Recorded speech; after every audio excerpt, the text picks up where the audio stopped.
All right, everybody, we back with another episode of Wealth for the Culture. Today, got a special guest. His name is Rahkim Sabree, author. He's done TED Talks. He has a nonprofit. I mean, he's kind of just doing a little bit of everything, honestly. And I came across him from a TED Talk I actually saw on YouTube. So I reached out, and he was willing to come on, and hopefully, we get some good content for y'all, good value. He's got a lot going on. So can you just do me a favor, Kim? And first off, how are you doing? Because I know all that's going on over there and everything with COVID and stuff. I just want to make sure you're good and just check in on that first off. Yeah, I'm doing as good as I can be given the circumstances. But I'm happy to be healthy enough to do this and provide value in any way that I can. So I appreciate you asking. All right, just what I like to do to start off. I just want to get just a little introduction about yourself briefly. Your background and stuff like that for people, for all the listeners that may not know who you are. Yeah, sure. Um, this list gets longer and longer, so I try to Yeah, remember. that's Uh, good. Let me start off by saying I am a decade in the banking industry, banking and finance industry this year. So a huge milestone for me. Recently certified nationally as a financial education instructor. Like you said, I've done a TED Talk. I'm an author of two books. Um, Multiple time founder. I've been featured in multiple publications. I write for multiple publications, and really at the root of all the work that I do and the work that I'm doing is empowerment, particularly financial empowerment. So I'm a coach. I do financial coaching. I'm a consultant. I am a financial literacy enthusiast. Most of the content that I generate is around not just financial literacy practices, but mindset relating to how we interact and have relationships or acknowledge relationships with money. Okay, so man, that's a lot more. Okay, so you did the list did that because okay, so you start off with banking for the most part, I'll say. So my thing is, what I want to know is, was the finance space, like, was that like your first choice? Like, how did you even stumble into that, or how did you get into that at all? Yeah, no, finance was definitely accidental. So, going back 10 years, I was new to the state of Connecticut. I grew up in New York, Mount Vernon, New York. I left Mount Vernon in 2010, spent some time down in San Antonio, Texas. I was there for 8 months, Okay, and then moved up to the Hartford area of Connecticut. All of this is prompted by my mom's movement, so I'm tagging along with her as she navigates her journey. And I needed a job quickly. I was new to the state. I didn't have any income. I was kind of running on the fumes of what I had kind of built up for myself. And a friend of mine actually texted me at 2 o'clock in the morning. I'll never forget this, asking me if I'd ever consider working for a bank. And I was just like, I've tried. They said no, whatever. I'll try it again. So I ended up trying again, got an interview, and was hired for a part-time position as a teller. And then from there, things just mounted and compounded. So I never really had an interest in finance. Um, Never really had an interest in personal finance because it wasn't a topic that was discussed at home. It wasn't a topic that was discussed among friends and family. So it was just kind of like, yeah, it's something that we all, I guess, know that we should do, right? We should save. We should not overspend recreationally, but the mechanics and strategy behind it was something that was lost on me until I entered that world. Coincidentally, not coincidentally, during the time that I was working in banking, I encountered the book Rich Dad Poor Dad, which really changed my worldview around what entrepreneurship looks like, passive income, around just the difference between what are assets and liabilities. And that got me started, kind of ignited a passion in me, if you will, around pursuing these things for myself. And as I learned both on the industry end, working in banking, and also on the personal enrichment end, based off of the research that I was doing, and just the different pieces of content that I was consuming, I became excited about, what was my progress and sharing that progress with other people. The issue there was that other people didn't understand the language that I was speaking, right? Like, people that I grew up with, my Yeah. friends, my family, they didn't know, what I was talking about. And so, twice ignited in me a desire not only to do for myself, but to be able to share with others. And that ball just kept rolling. Oh man, that's crazy. So you really, hey, that's the like true definitely like you started to work your way up, and now 10 years in the game. So, well, for one, I wanted to see. Okay, so you're a manager now, right? Is that what you said? I think that's what you said. Uh, so right now I'm a manager of processes. My title is program manager. I have been a manager of people. I've been an individual contributor, so no management. I've been a supervisor. Pretty much done. All there. I shouldn't say all there is to do. All there is to do in traditional branch banking, and then decided that I wanted to get out of a customer facing environment. So that's how I ended up managing processes and programs. So really, I guess kind of by trade right now, I'm doing something aligned to project management for the bank. Okay. So can you just kind of talk about like, okay, so how does the because a lot of times I know for me, like you mentioned as well, like it wasn't like especially in black households, like money's not really a thing that's brought up often. And I know a lot of times me coming up, what I would hear is like a negative connotation around, banks and credit cards and all types of different things of that nature and finance. So can you kind of just talk about like what that is like now trying to get that expressed to other people that you're trying to work with and stuff? Yeah, I don't know that there was necessarily a negative connotation associated with banks. I know that there was a general mistrust for institutions as a whole, particularly as Black people. You look at, and I think this is highly relevant to the conversation that we're having in the times that we live in. You look at medical and healthcare as an industry and the mistrust that we as a people have towards that. You look at finance and banking. You look at politics. You look at the legal system.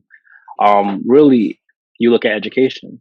Really, any institution that you can point to, there's some mistrust on the part of our people, and that's rooted in the way our people have been treated in this country, um, and continue to be treated in this country. So by no means is it over.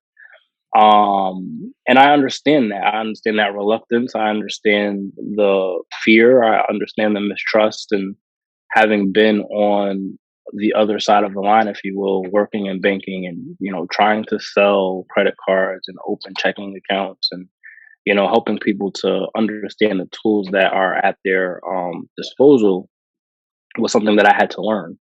It helps that I'm Black. It helps that I advocate for these tools by using these tools. But I'll share with you before I started working in a bank, the particular bank that I ended up working for was a bank that I had heard, a lot of negative in terms of the reputation, and that it was not friendly towards poor Black people until I got there. So my message is really not in contradicting what is the general sentiment around what these institutions look like, right? My message is in acknowledging that there are structural and institutional barriers to our success, but then saying, okay, so knowing that, what is it that I can do to navigate through those obstacles? I don't find value in or uh I can't kind of like get with this idea of, well, I'm just not going to do anything. I'm going to resign to inactivity, if you will, based off of the fact that there's so much mounting opposition. And so when I talk about wealth building, particularly to a Black audience, I'm very clear in acknowledging, like, yes, like it's hard for us to get into, the credit game, and we don't know about credit, and we end up learning about it way later.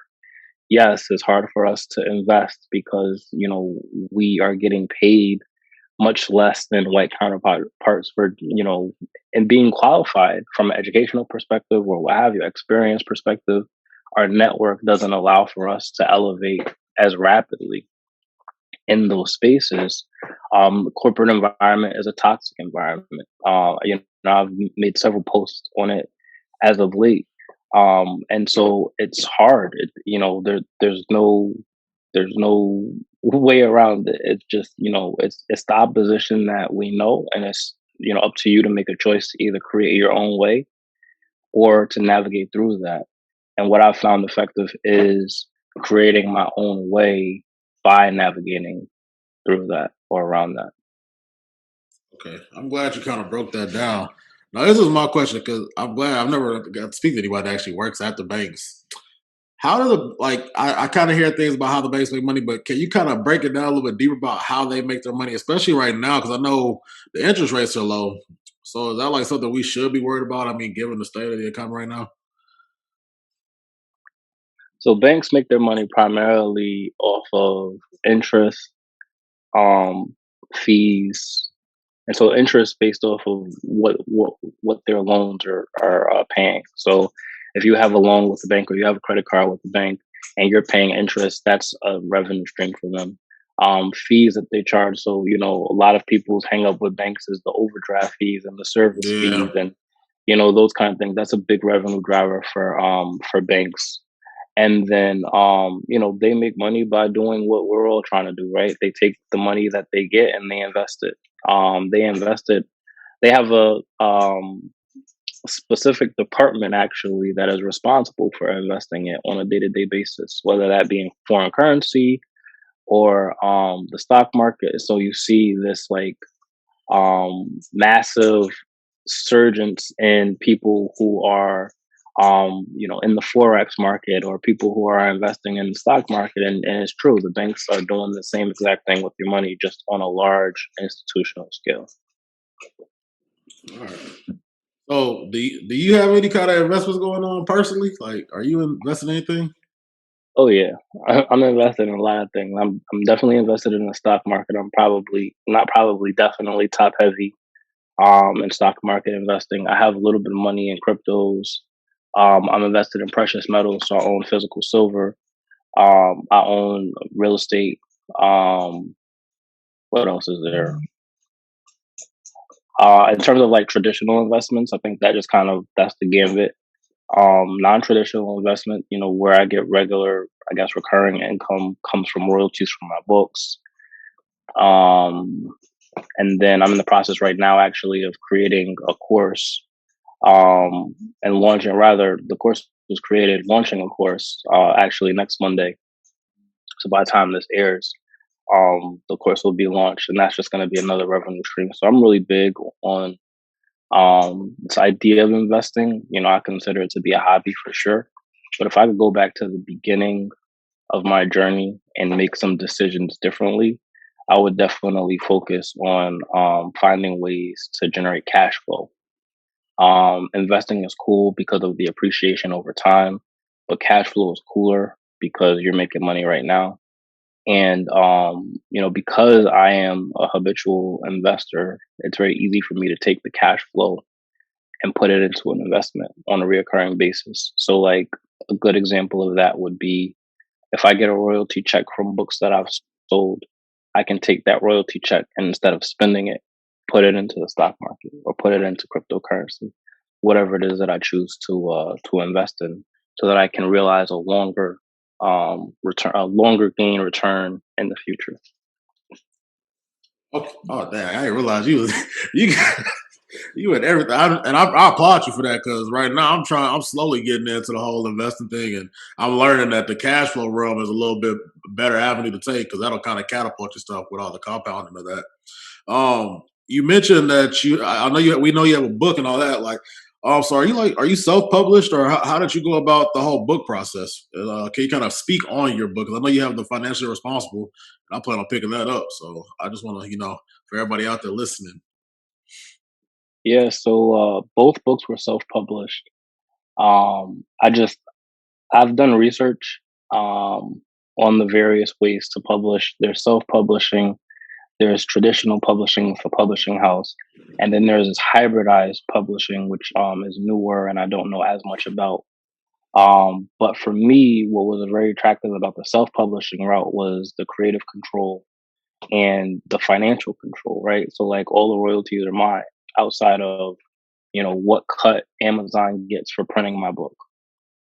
But I have the autonomy to decide to leave my book up on Amazon, to take my book off of Amazon, to put my book somewhere else where I'm, earning 100% of the profits. To put my book on multiple places. So like Barnes and Noble is an option. My book is up on Barnes and Noble as well. My book is up on Google, I believe, Google Books. So, just having that creative control is important, was important to me.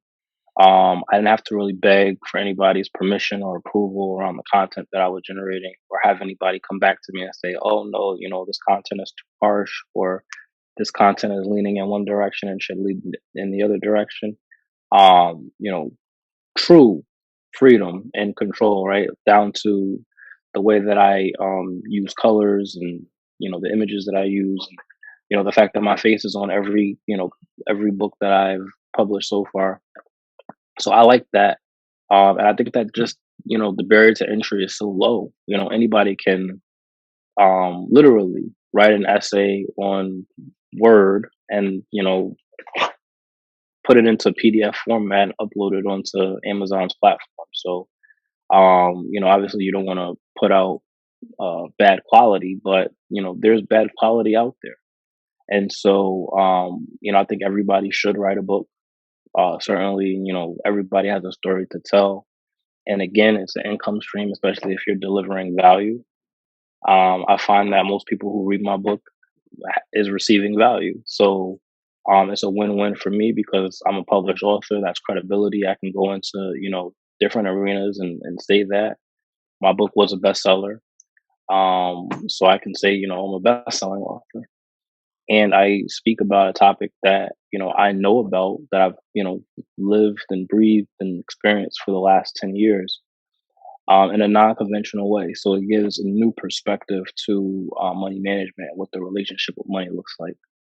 And lastly, I think most importantly, before I published my book, I didn't know of too many Black finance writers. When you hear about, the top finance books to read, you hear about, Dave Ramsey's books and Tony Robbins' books and Yeah. Robert Kiyosaki's books, but you don't hear of any, Black people on that list. And so understanding that, these authors, although their content is really good, right? Like Robert Kiyosaki's book got me started.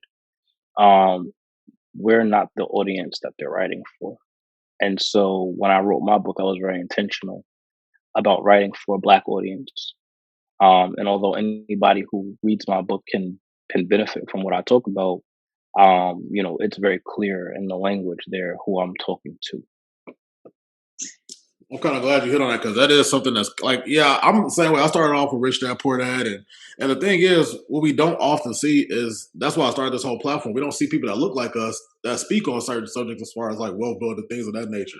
So I'm glad that you've put something out there that that can help somebody else out because a lot of times when we start reading those books like the Rich Dad Poor Dad, the Money Master the Game and stuff like that, we don't understand the lingo, we don't understand the terminology, and it's not easily digestible, especially for us because we're not coming from a background where we were even like this was spoke about coming up or anything like that. Um, so I know. So did you do your book before you did the TED Talk?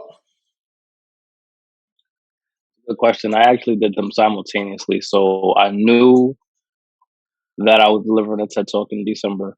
And I had started writing my book in, I want to say April, May, maybe June of the same year. And I actually published my book the day before I did the TED Talk. So Okay, that's December dope. 2nd, I published the book, and December 3rd, I did the TED Talk. This is in 2019. The way that TED is set up, though, you can't promote, like you can't use self promotion. So I couldn't go up there, deliver a bomb TED talk, and be like, "Yeah, by the way, I just published my book. Go check it out." But my strategy in releasing them both very close to each other was that it would kind of be like a 1-2 punch, right? Like if somebody saw my TED talk Hmm. and they really enjoyed what they heard, maybe they will look me up and they would see, oh, I wrote a book on the same topic. And so, they want to learn more. And that was really a lot of the feedback that I got in person after doing that event. A lot of people who wanted to talk to me, who wanted to hear more, or who wanted to at least acknowledge that, at some point during that talk, they connected with my story. And so the book really kind of expounds on my story. And so one thing that I think is, I guess, becoming my style of writing is that the books are based off of my experiences. So the stories are being told from the perspective of what it is that I've lived, not what it is that I think or what it is that I've read or heard from somebody else.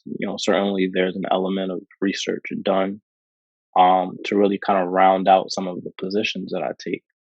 But it's really just based off of what is my experience. And so, what's unique about my book is that I'm not talking from a position high up in the sky, right, in my ivory tower, saying, this is how you become a millionaire to a bunch of people who don't understand how much money $1 million really is or isn't.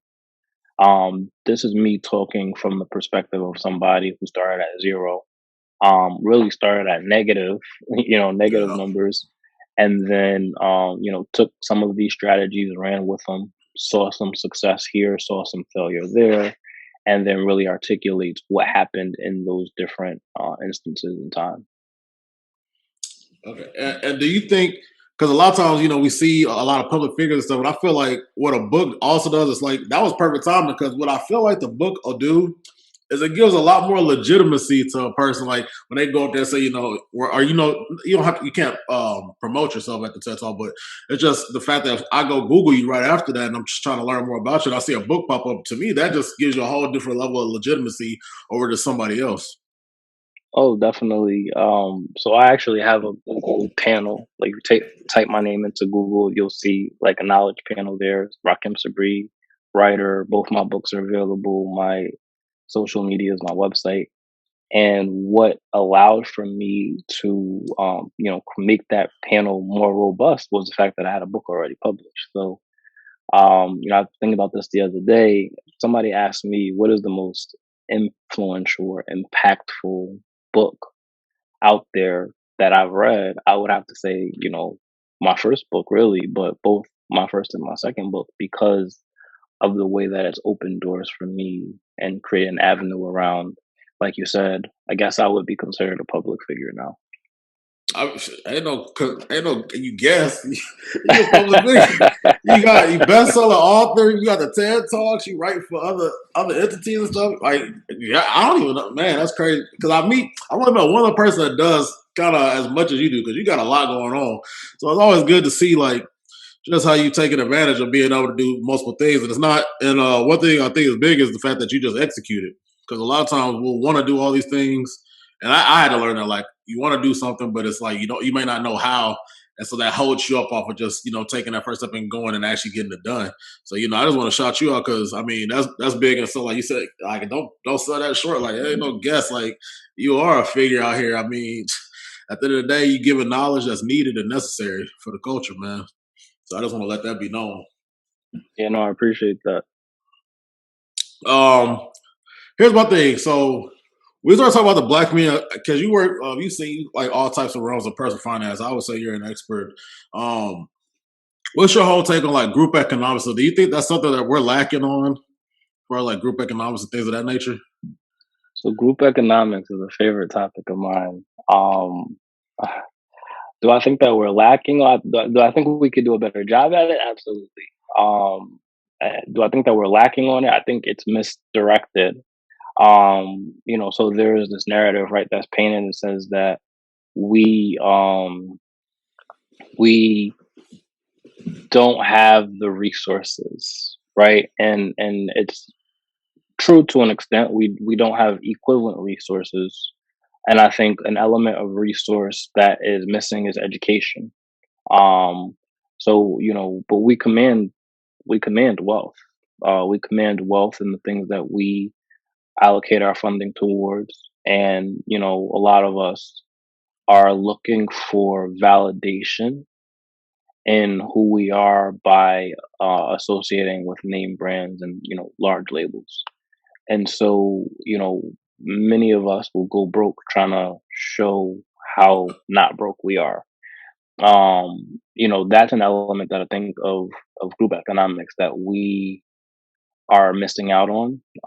It's not that we don't have, like I said, the resource in terms of financial power. It's that we're misdirecting it, and I think, to be kind to us, but harsh at the same time, it's not our fault that it's psychological, it's trauma, it's something that has been ingrained in us for generations. We don't like working with each other. We don't. I would venture us to say, a lot of us don't like each other. like we, Yeah. and I think on the surface we might think that we like each other. We might think that we like collectively our culture. We might think, or what we've created as culture in this country. We might think that we are the creators of clout and swag and all of these different terms, but at the root of it, why do we not do business with each other? Why are we so hard on black owned businesses as opposed to um you know ill prepared or ill delivered white owned businesses? Why do we continue to accept abuse from non-black businesses and organizations, but and keep going back to them, keep patronizing them, but we won't do the same thing for black owned businesses? And why is our estimation of our professionalism, our skill set, our experiences, our expertise, or what have you, so low in comparison to our competitors? On the flip side of that, you have very successful, very educated, expert black owned businesses who have a low estimation of black people as well. And so won't target black people as customers. The black customers that they do get won't treat them as well as they might treat non-black customers. Have really kind of an air of entitlement, or like this, bourgeoisie Yeah. approach to interacting with, people who aren't on their level. And so it's on both sides. It's certainly not skewed in one way or another. Um, and there's not uh overall collective drive for us to work together. Now I say that, and I'm gonna contradict myself at the same time because I don't want people to listen to this and come after me. We are also very collaborative people, right? By nature, it's a part of our culture. It's a part of, and I mean our original culture. And it's something that has been true of us throughout time, including slavery and beyond. We're very collaborative people. We're very empathetic people. We're very we get together and we make magic. And so I talk about the narrative that's created around our lack of cohesiveness, but there's also a narrative that's not the light is not shined on enough around what collaboration looks like in terms of our efforts. And when you look at the population of Black people in this country, and that we are the minority, um, it's hard to say or to pinpoint what is the dominant trends across our communities across this country outside of what is depicted on the media, right? And so we talked about institutions in the beginning, and structures, and what that looks like and what mistrust looks like. And I find that the one institution that we have more trust in than the others is the media.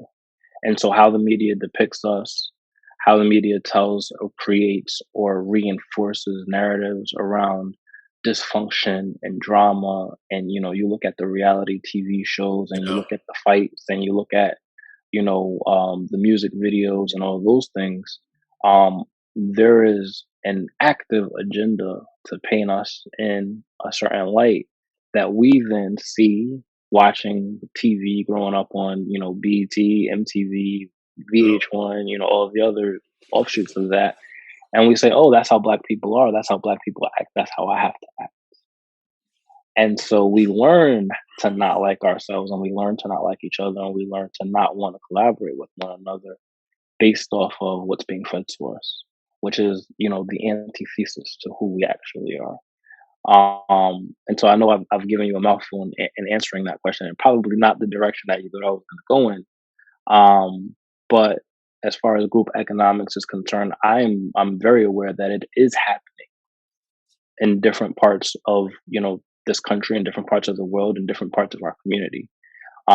It's just not spotlighted as much as the divisive and kind of back and forth bickering dramatic uh reality TV, if you will, versions of us that is projected. And so there's more work to be done so that those narratives don't infiltrate the whole of our people, and that we can continue to build, whether that be in small communities collectively or really truly collectively with one another.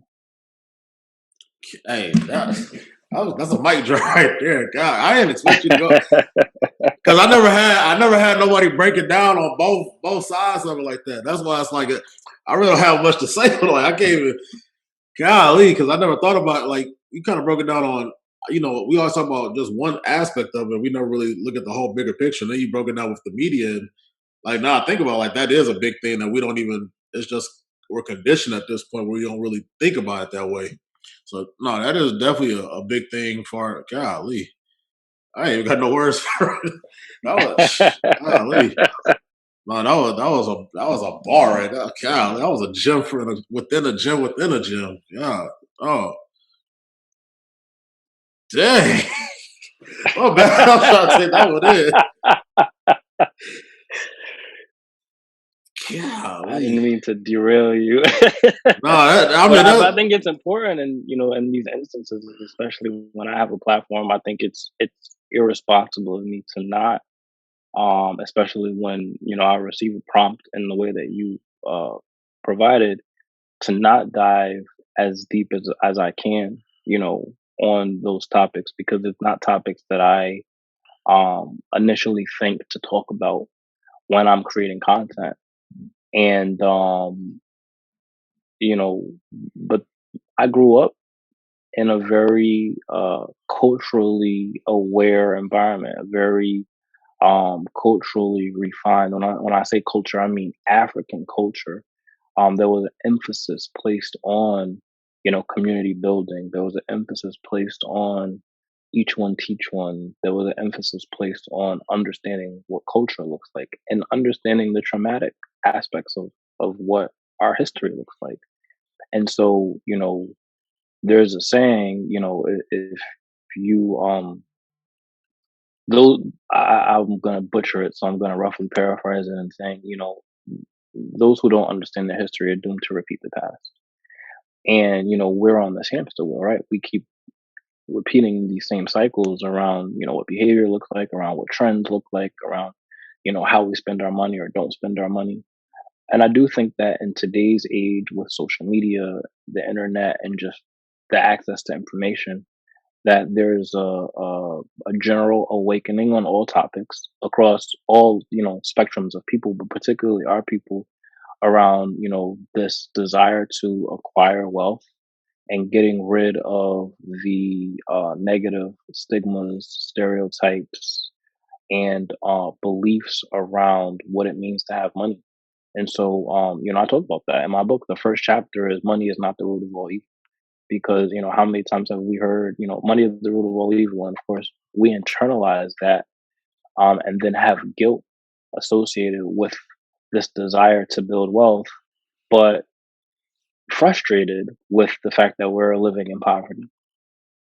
And so we need to do away with that guilt and understand that money is a tool, and that it's our responsibility, more than it's not, to generate wealth for ourselves and for our family so that we can continue to progress.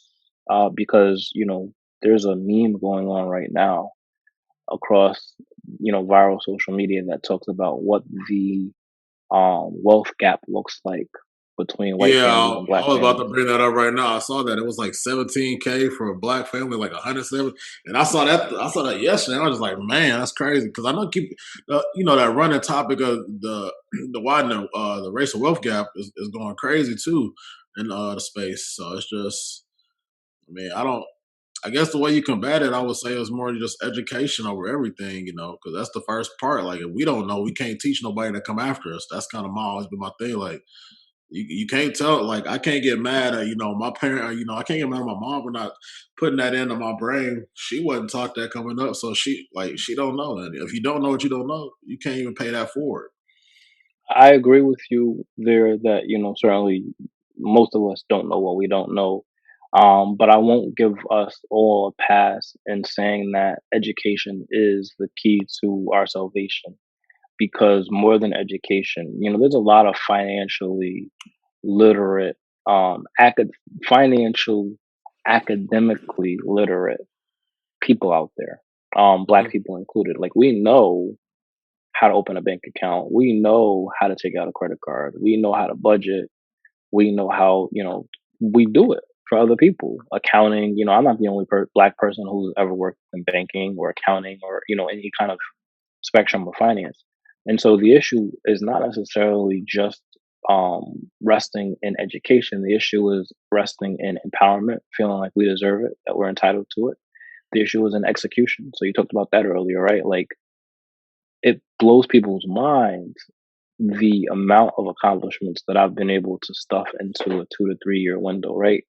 But it's not just 2 to 3 year window that all of these things have happened. It's the culmination of 10 years of work. And so it's very easy for me, and I'm being facetious when I say easy because it's not easy by any means, but it's very easy for me to produce in the way that I am, aligned with my passion based off of the foundation that is laid from my education. But there's a lot of people who have the same education that I do, maybe even greater education than I do, who are not doing anything with it.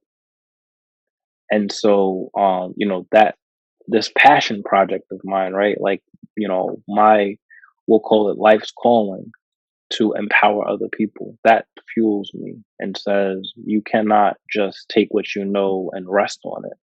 You cannot just take what you know and build wealth for you.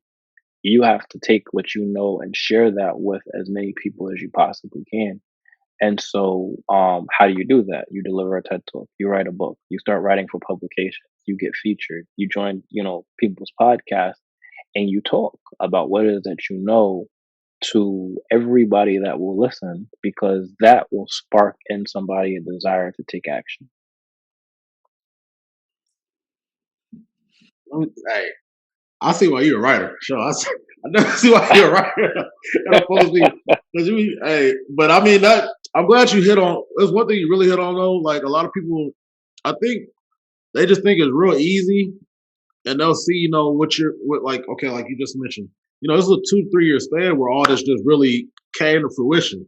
But a lot of people don't see that end result, but they don't see that whole journey. They don't see that step by step process that it took to get to that point. So that's one thing I always try to tell people. Like a lot, like I do stocks and stuff like that. I do investing in things. People come to me for advice, and I'm kind of just like, you don't realize how much goes into trying to give you advice on this type of stuff. Like, yeah, I could tell you what I do, but what I do might not work for you. And also, you ain't put in the amount of time I don't put in. I've been doing this 5 years. Like, I mean, yeah, some people that come out the gates and can just get it, and that's fine. But I mean, it ain't often that you see that. So I mean, it's real big when you say like it's more so putting in that work, and also not being selfish and close fisted. Because a lot of times people have that thing where they know something and they want to safeguard it instead of just trying to pay that forward.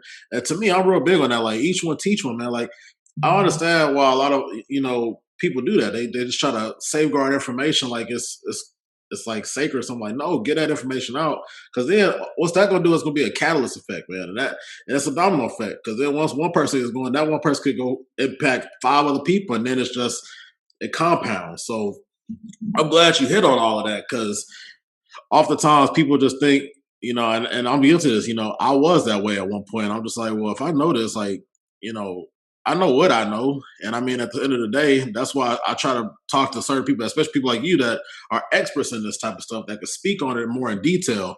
Because these type of conversations, I feel, just definitely need to be had. And I mean, if anything, this might be one of the ones right here.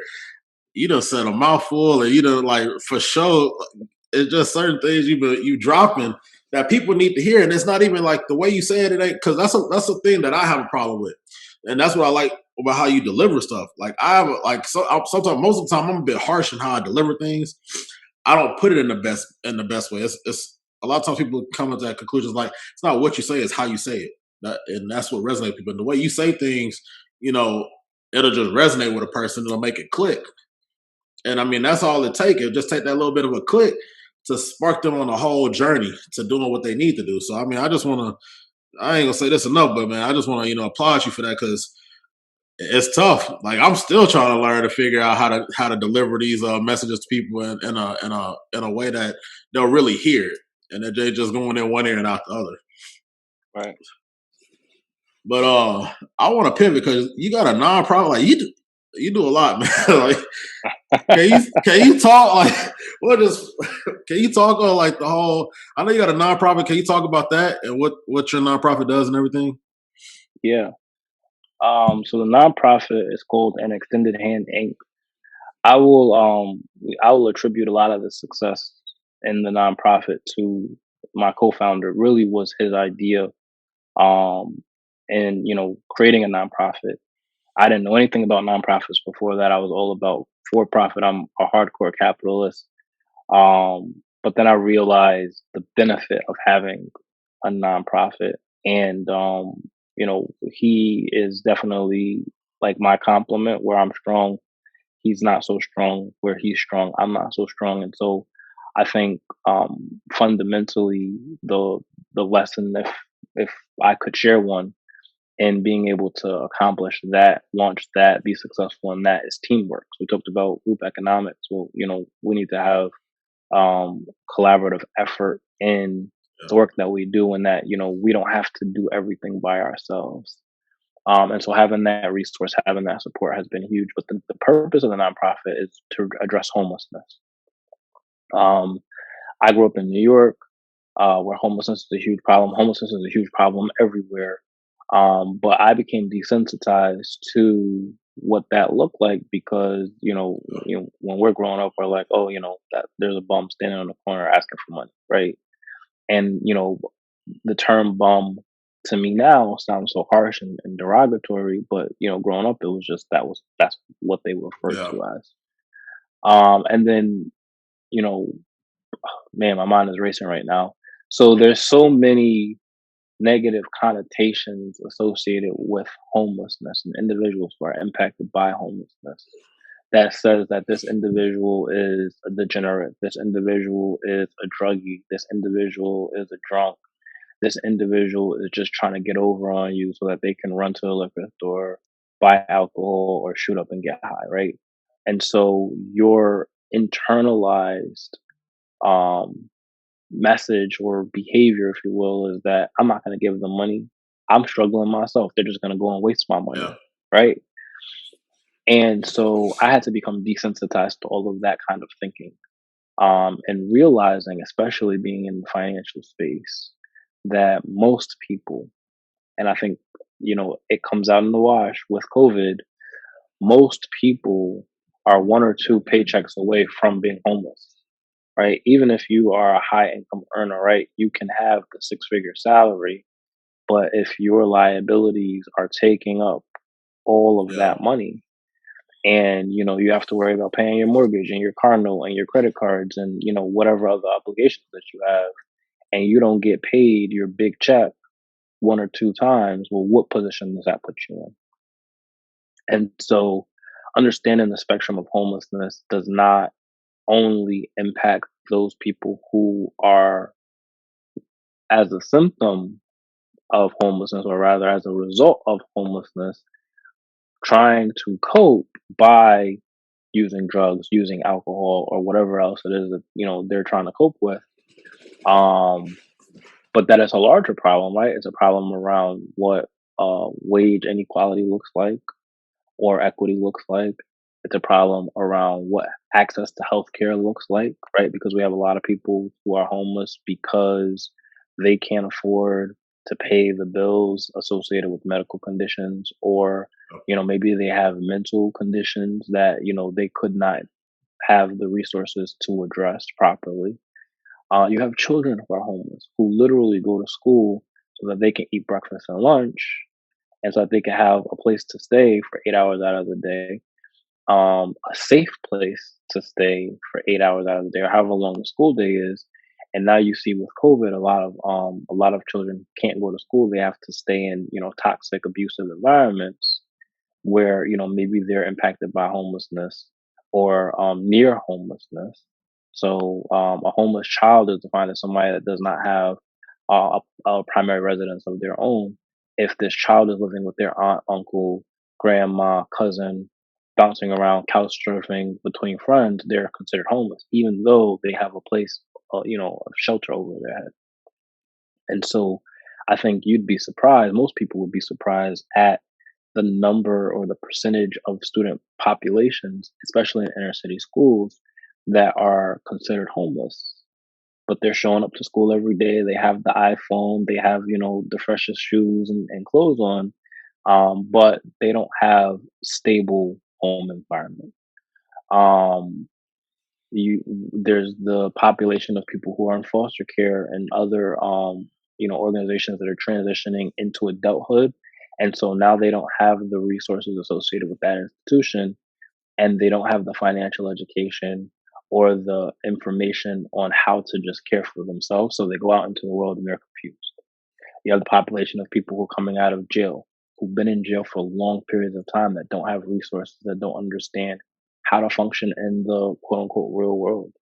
You have veterans who are coming back from fighting overseas who don't have the resources to get them the help that they need, and all they know is combat and war and structure, and they get their meals and their housing, and now all that's gone away. And so homelessness impacts such a large demographic that is not blind to color, not blind to gender, race, sexual orientation, or what have you. And it really is, it's a huge problem in this country. And so my co-founder recognized that, helped me to understand that, and he worked in a nonprofit space for his entire career.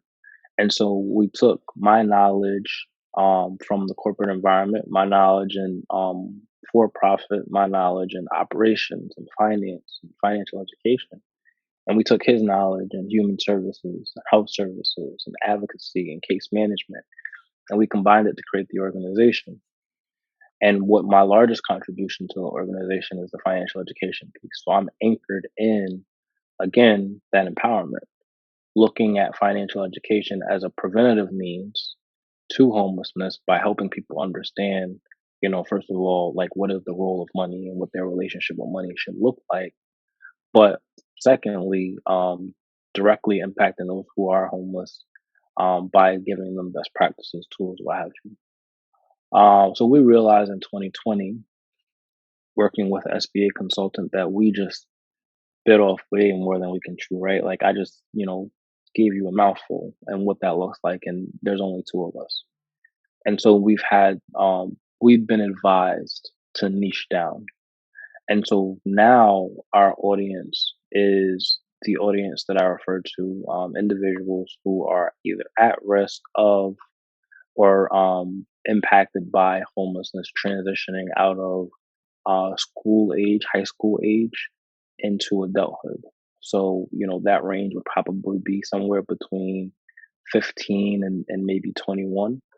And so we actually co-founded a for-profit in 2020 as well, that speaks to going out and providing facilitated events where we talk about the different host of topics, whether that be mentoring, financial education, how do you take care of yourself? So, just general self care and leadership and those sorts of things. And that's kind of where we are right now until we're able to kind of branch out, get more people to work with us, firm up some official items that we need to firm up with the nonprofits. A lot of paperwork involved, and and find funding because that's also a big issue as well.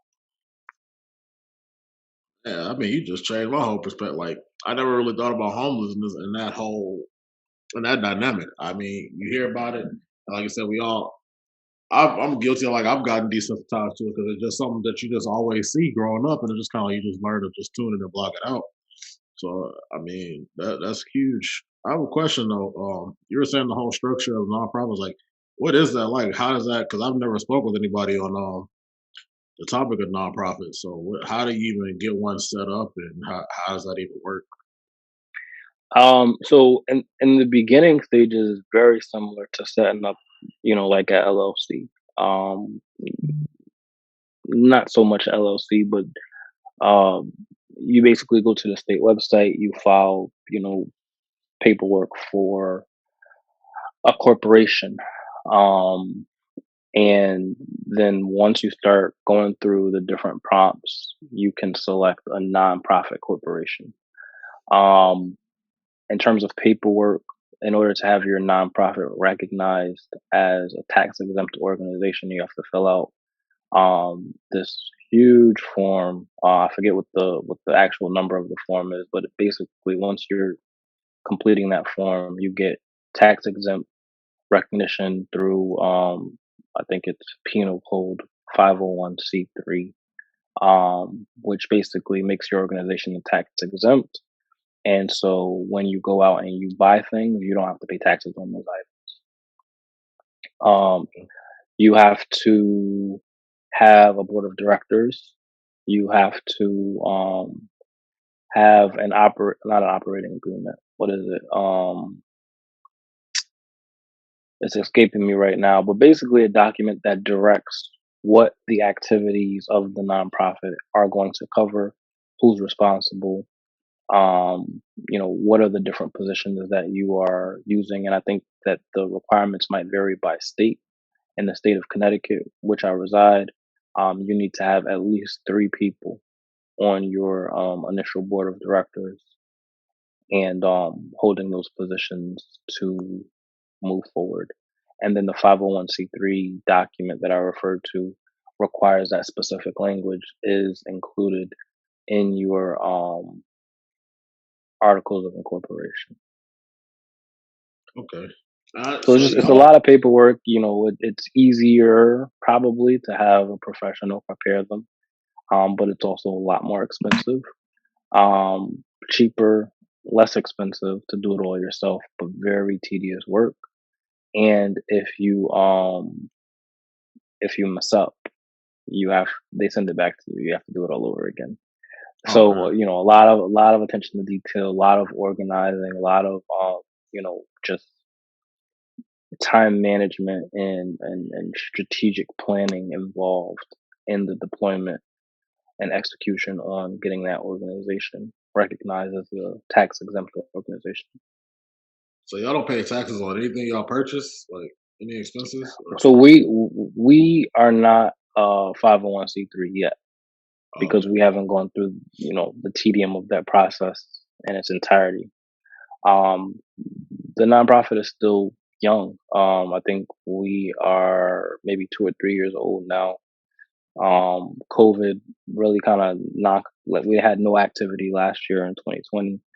Um, the activity that we did have prior to that was really just kind of community events. So we would buy items to give out to homeless individuals or collect items, whether they be articles of clothing or, hygiene or, any kind of supplies like deodorant, toothpaste, mouthwash, those kind of things.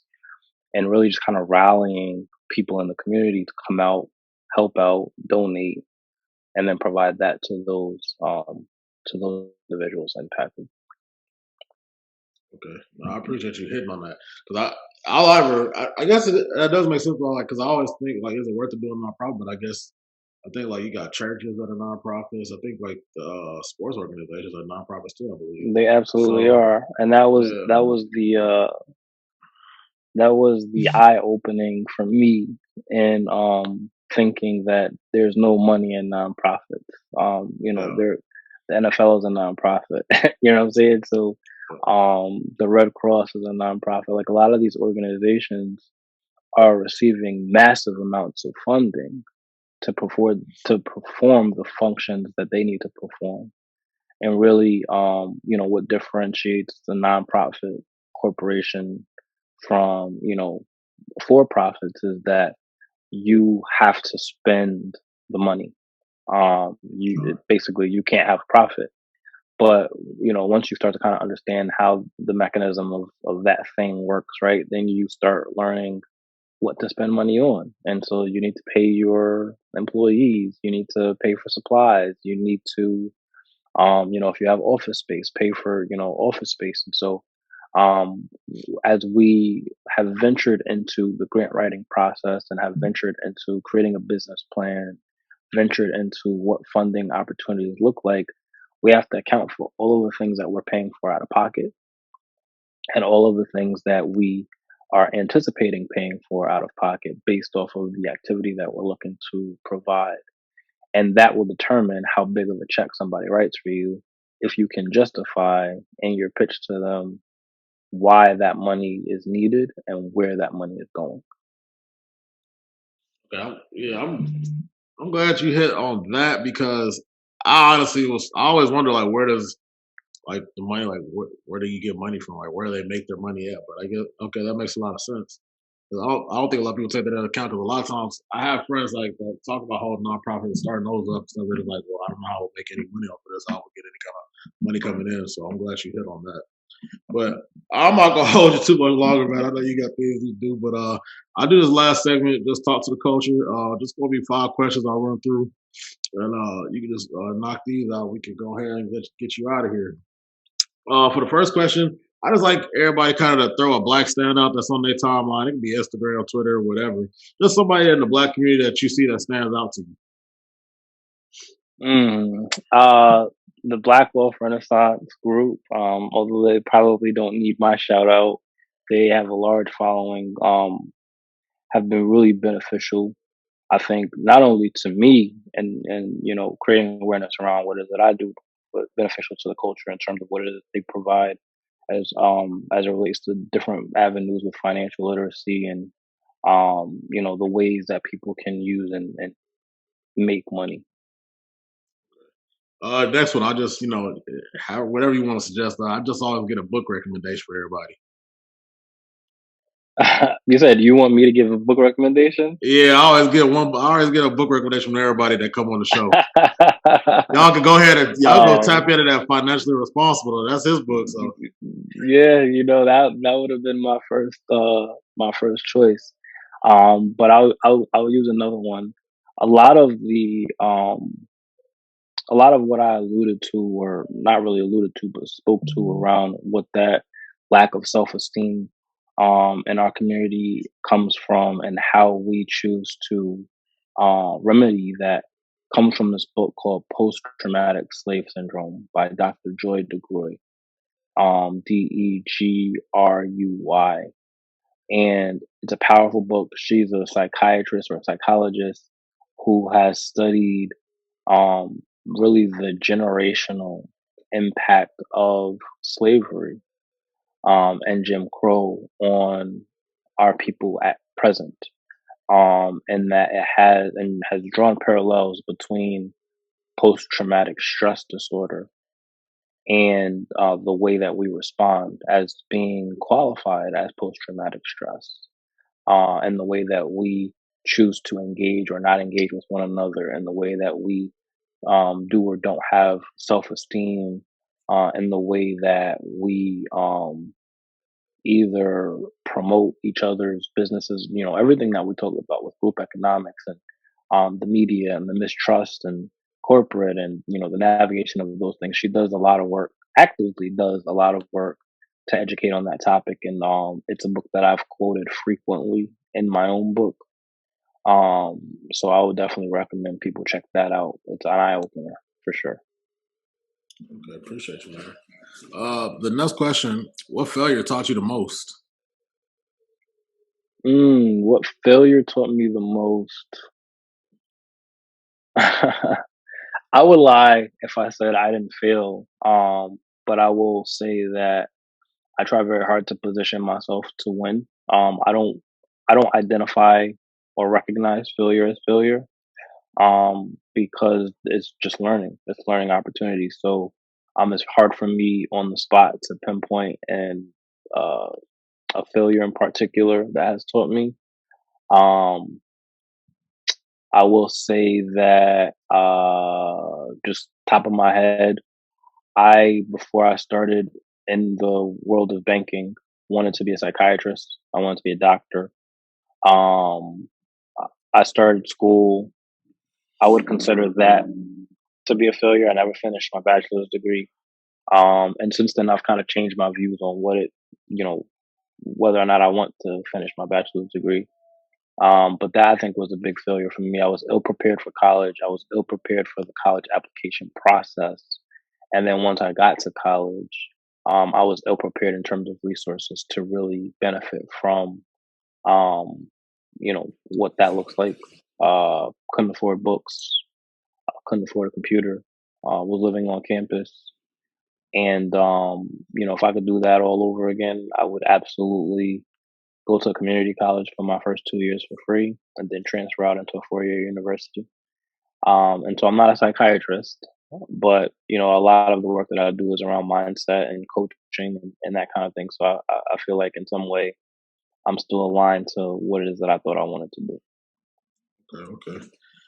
So, next question is one: what is one thing that you think the Black community needs to improve on? I mean, you spoke a lot about a bunch of different things. So, I did. I did. um,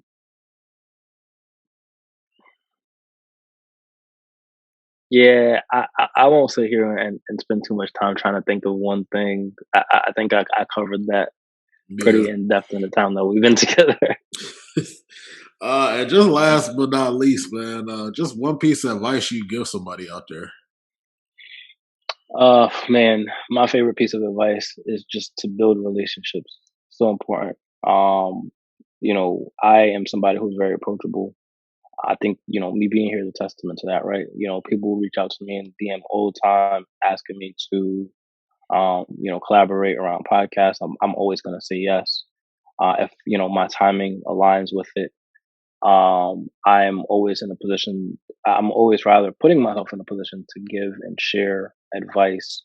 And of course, through that, I've had a lot of amazing relationships established based off of what it is that I'm able to put out there. So, building relationships is huge. Being authentic is huge. Not leading with what you want, but leading with what value you can provide is huge. These are all lessons that I have internalized from the book "How to Win Friends and Influence People" by Dale Carnegie. So there's a bonus book there that I'll throw Yeah, out. that's a good read. I read that one a few years back. Yeah, I try to read that book once a year just because it's so true. Being authentically interested in other people is going to be the key to building relationships. And those relationships are going to take you places that you would not dream of going by yourself.